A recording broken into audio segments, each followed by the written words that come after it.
So hello, we are in our second port city for our series of Moveable Feast beer dinners, New York City. The first dinner in New Jersey last night went awesome. The hits of the night were, I would say, the Pennsylvania Tuxedo, which is a beer we do with our pals at Woolrich, and we're psyched to see Josh, Rich, and Nick from there tomorrow night in New York City.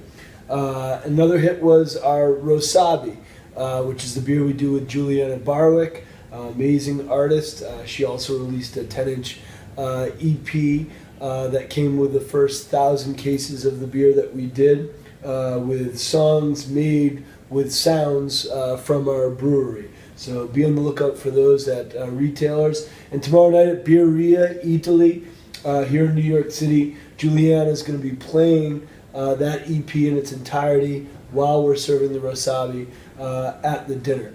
But today, on the way up the coast, it was pretty challenging. Leaving New York, or leaving Atlantic City, we hit these wicked rollers, and we were bouncing up there.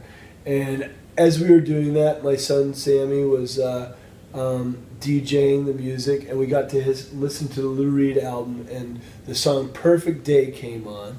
And it has lines like, "You just keep me hanging on," while we were like white-knuckled holding on to the boat going over these rollers. And it says, "It's a perfect day, and I'm glad I spent it with you." Yeah, you, 14-year-old boy. Oh, my son's throwing stuff at me now.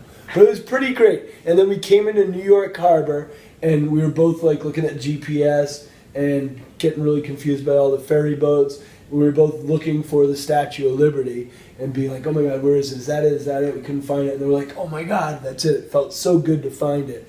And it made me think about my grandfather, Mastriani, my mom's dad, and when he was a little boy about Sammy's age, coming into Ellis Island, and probably had very similar expectations and excitements to seeing that beacon of hope and freedom, the Statue of Liberty, as he came in. But he probably was not listening to Bastards of Young by the Replacements like we were as we went past it. But it was an epic, epic day, and the Moveable Feast continues. Cheers.